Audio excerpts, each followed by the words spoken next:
Comanche Nation, today a sovereign entity without a reservation. In less than 1 decade, over 30 million buffalo were slaughtered across the American plains. By 1885, fewer than 1,000 remained, a 99.99% extermination that destroyed the Comanche way of life overnight.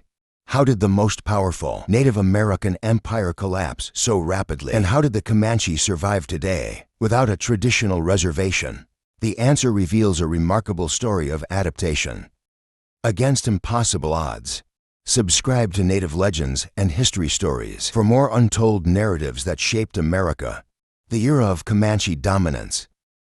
Throughout the 18th and 19th centuries, the Comanche people dominated the southern Great Plains, controlling an expansive territory that stretched across northwestern Texas and into portions of New Mexico, Colorado, Kansas, and Oklahoma. This vast domain, known as Comanche, encompassed hundreds of thousands of square miles of prairie and represented one of the most formidable indigenous empires in North American history. While they didn't control 95% of what is now Texas, the Comanche were undeniably the dominant force across the Southern Plains region. At their height around 1780, the Comanche population numbered between 20,000 and 40,000 people. Their power stemmed from unparalleled military prowess and horseback skills that made them virtually unbeatable. In open combat, Comanche warriors could fire arrows with deadly accuracy while hanging from the side of a galloping horse, making them elusive targets and lethal attackers. U.S. military commanders frequently reported that no other Native American tribe inspired the same level of fear among soldiers and settlers. The Comanche way of life revolved entirely around movement. With the great bison herds, their bands migrated seasonally, following the massive buffalo populations that provided nearly everything they needed. Comanche hunters took down buffalo with remarkable efficiency, using every part of the animal: meat for sustenance, hides for tippies and clothing, bones for tools, and sinew for bowstrings. They deliberately rejected settled farming, as their nomadic culture granted them tactical flexibility and control over vast territories that no agricultural society could match. Their exceptional horsemanship originated in the 17th century when they acquired horses from Spanish colonizers. The Comanche quickly transformed from a relatively small mountain tribe into mounted warriors who mastered equestrian skills beyond what Europeans had ever witnessed. Within Comanche society, horses weren't merely transportation, but represented wealth, status, and power. A successful warrior might own hundreds of horses, carefully bred and trained for specific purposes, from buffalo hunting to warfare. The Comanche didn't just build a military empire. They established a sophisticated trading network that became the economic hub of the Southern Plains. At trading centers like those at the headwaters of the Red River, they exchanged horses and buffalo hides for guns, metal tools, and luxury goods with other tribes. Spanish colonists, French traders, and later American settlers. Their monopoly on horse trading gave them particular economic leverage with neighboring peoples. This complex commerce transformed Kashmaria into both a military stronghold and the central marketplace of the region, where even their enemies had to engage. In trade, the Comanche maintained this dominance, not through centralized government, but through a flexible social structure of independent bands united by common language, intermarriage, and shared cultural practices. Unlike the hierarchical societies of Europe or the Eastern tribes, Comanche leadership was based on demonstrated skill and merit rather than heredity, allowing the most capable warriors and strategists to rise to positions of influence.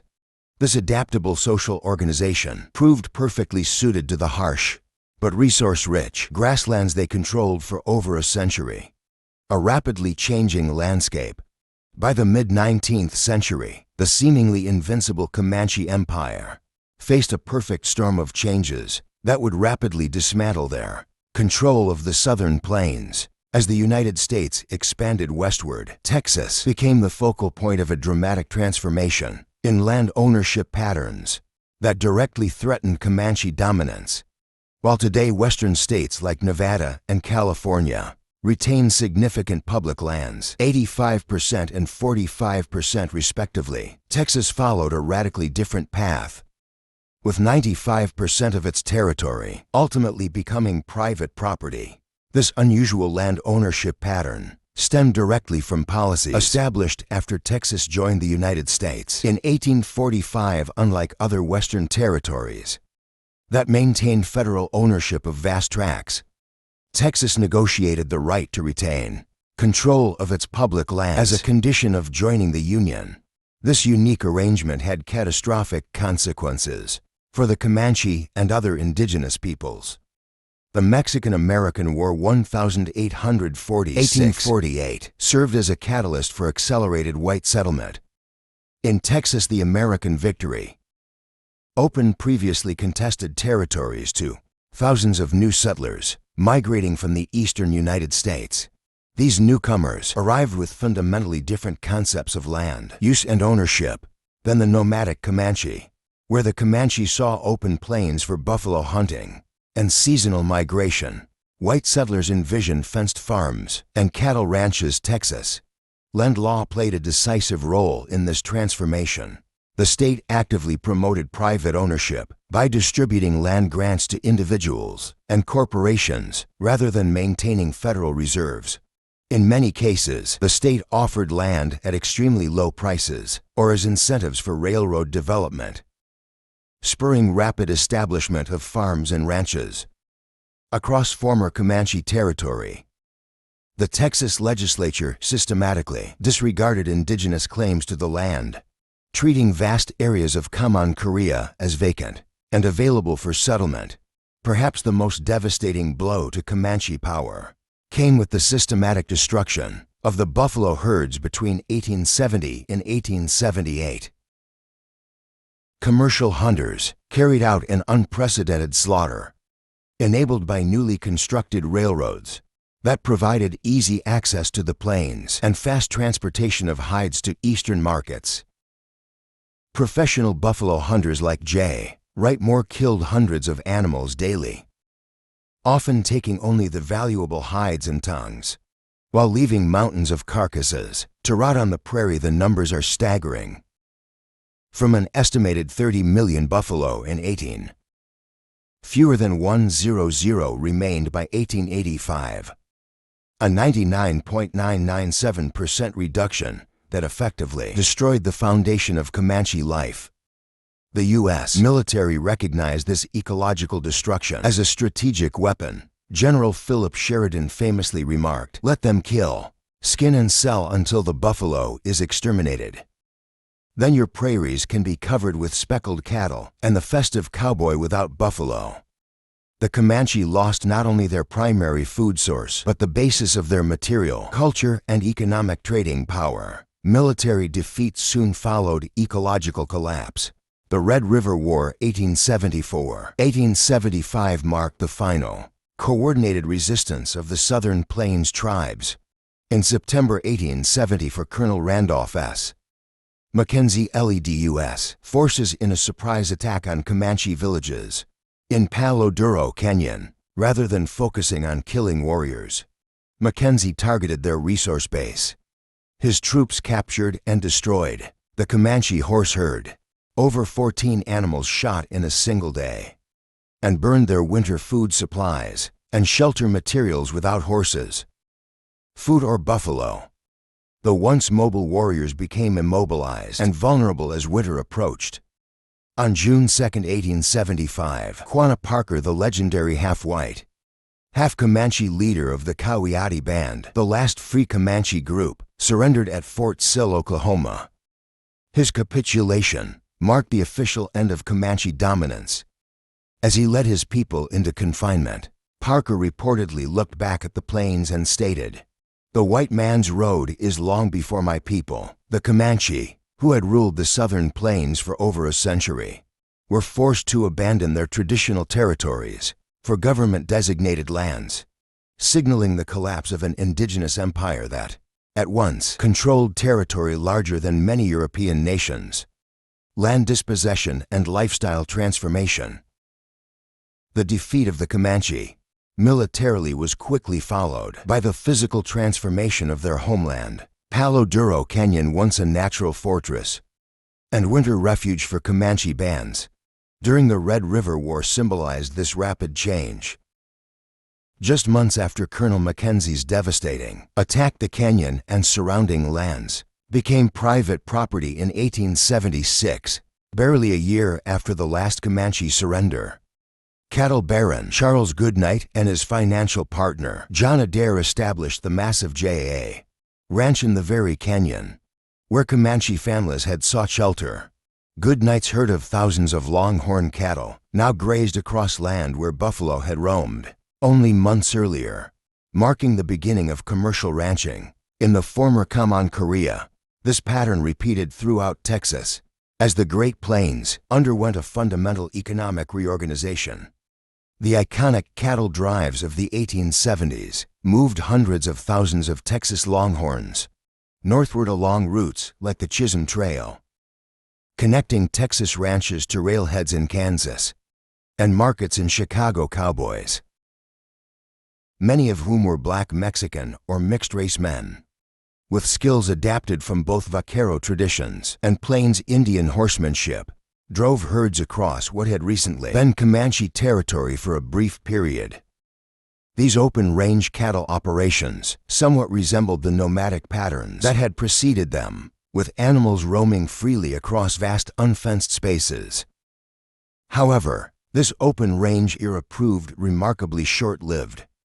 In 1874, the same year the Red River War began, Joseph Glidden patented an improved design for barbed wire that would permanently alter the western landscape. This simple innovation, steel wire twisted with sharp barbs, allowed for cost-effective fencing of enormous properties across treeless plains. Within a decade, barbed wire enclosures spread across Texas at an astonishing rate. The open grasslands that had sustained both buffalo and Comanche mobility were rapidly subdivided into privately owned parcels, marked by fences that couldn't be crossed without trespassing laws being invoked. The federal government's civilization policy created an additional challenge for the displaced Comanches. Government officials and reformers insisted that Plains tribes abandon their hunting-based cultures and adopt sedentary farming. This demand fundamentally misunderstood Plains' cultural values and economic adaptations for the Comanche, Arapaho, Cheyenne, and Sioux. Hunting and warfare formed the core of male identity and social status.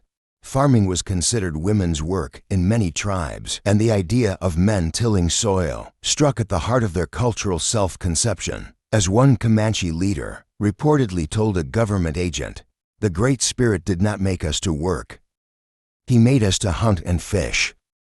The conflict between nomadic values and government expectations became especially evident in the allotment era. Under the Jerome Agreement of 1901, which implemented the broader Dawes policies, each Comanche individual received 160 acres of land. This policy, designed ostensibly to turn tribal members into self-sufficient farmers, failed to account for several realities. Much of the allotted land was unsuitable for agriculture without modern irrigation. Most Comanche had no desire or training to become farmers, and 160 acres was insufficient for viable cattle ranching. In the arid Southwest, faced with these challenges and immediate economic needs, many Comanche leased or sold their allotments to white settlers, resulting in further land loss. The Comanche did not accept these changes passively. Throughout the 1860s and early 1870s, various bands conducted raids against white settlements, targeting livestock and supply lines. These actions, while often characterized by American authorities as simple depredations, represented deliberate resistance against encroachment. Even after military defeat, Comanche people found ways to maintain aspects of their culture while adapting to new constraints, often traveling between allotments to maintain community connections and conduct traditional ceremonies. away from the watchful eyes of government agents. The Medicine Lodge Treaty of 1867 had attempted to confine all Southern Plains tribes to reserved territories in present-day Oklahoma. The Comanche, particularly the Kauai band led by Quanah Parker, had refused to attend the treaty negotiations and rejected its terms. Their continued resistance until 1875 represented the last major military challenge to American expansion in the Southern Plains.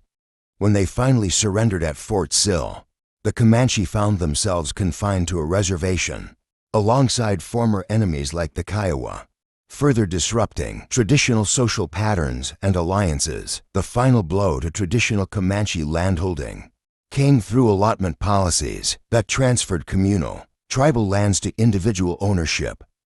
This fragmentation of territory, combined with the ecological destruction of the buffalo herds, effectively ended the possibility of returning to traditional lifeways. Within a single generation, the vast territory of Commonwealth had been completely absorbed into the expanding American nation-state, its resources redistributed, and its landscape transformed to serve an entirely different economic system. The modern Comanche Nation, unlike many Native American tribes, the Comanche do not possess a concentrated reservation in Oklahoma. Instead, following the 1901 Jerome Agreement, their lands were divided into individual allotments of 160 acres per person, with the surplus open to white settlement. This policy effectively ended communal, tribal land ownership and scattered Comanche families across southwestern Oklahoma, creating a distinctly different path toward modern tribal sovereignty. Despite lacking a unified reservation, the Comanche have maintained their identity through the Comanche Nation, headquartered in Lawton, Oklahoma. The self-governing entity operates with substantial autonomy, maintaining its own administrative structure, cultural institutions, and economic enterprises. The Comanche Nation functions as a sovereign entity within the United States, exercising powers of self-government similar to other federally recognized tribes like neighboring Oklahoma tribes such as the Chickasaw and Choctaw. The Comanche operate parallel systems, including tribal police, legislative bodies, and health services. Their population currently numbers between 17,000 and 19,000 enrolled members, with approximately 700 living near Lawton, the administrative and cultural center of contemporary Comanche life. Geographic location has significantly influenced economic opportunities. While tribes located near major metropolitan areas like Dallas-Fort Worth have developed substantial gaming operations, the Comanche Nation Casino in Lawton generates important but more modest revenue. The tribe has diversified its economy through cultural, tourism, and crafts, with events like annual Powwows attracting visitors while simultaneously preserving traditions. Oklahoma tribes, including the Comanche, have developed robust self-governance systems. Despite lacking the visible, geographic footprint of large reservations found in states like South Dakota or Arizona, this progress often occurs without widespread public recognition, as their sovereignty manifests through institutions rather than defined territories. Cultural erosion remains a significant concern. The Comanche language, once spoken throughout the Southern Plains, now has fewer than 100 fluent speakers. Each generation faces increasing pressure from mainstream education and technology that pulls young people away from traditional practices. Yet the tribe maintains strong cultural institutions through events like the Comanche Homecoming in Walters, Oklahoma, and language education programs that work to preserve their unique identity. Historians like S.C. Gwynn, author of Empire of the Summer Moon, documented Comanche history through interviews with 19th century witnesses conducted in the 1920s and 1930s. Today, the tribe uses modern technology to preserve cultural knowledge, digitizing historical documents and recording traditional practices on the Comanche Nation website. Compared to Plains tribes like the Sioux, who maintain large reservations such as Pine Ridge, the Comanche have developed an adaptation model based on individually owned land and distributed governance rather than concentrated territory. This approach evolved directly from their unique historical experience with allotment policies. In 2025, the Comanche continue navigating the challenge of balancing economic development with cultural preservation. Their story demonstrates extraordinary cultural persistence in the face of overwhelming change. The people who once commanded an empire of grass now maintain their sovereign identity through institutions, ceremonies, and community bonds that have proved surprisingly durable despite devastating historical losses. The buffalo that once sustained them have returned in small numbers to the plains, just as the Comanche themselves have rebuilt their nation in new forms. Their history reveals how indigenous peoples continue to shape American society long after their military defeat, creating new expressions of sovereignty that defy simple narratives of conquest. Subscribe to Native Legends and History Stories for more authentic accounts of America's indigenous peoples and the complex histories that continue to influence our shared landscape. The stories of nations like the Comanche remind us that American history contains multiple perspectives, each offering vital insights into our collective past.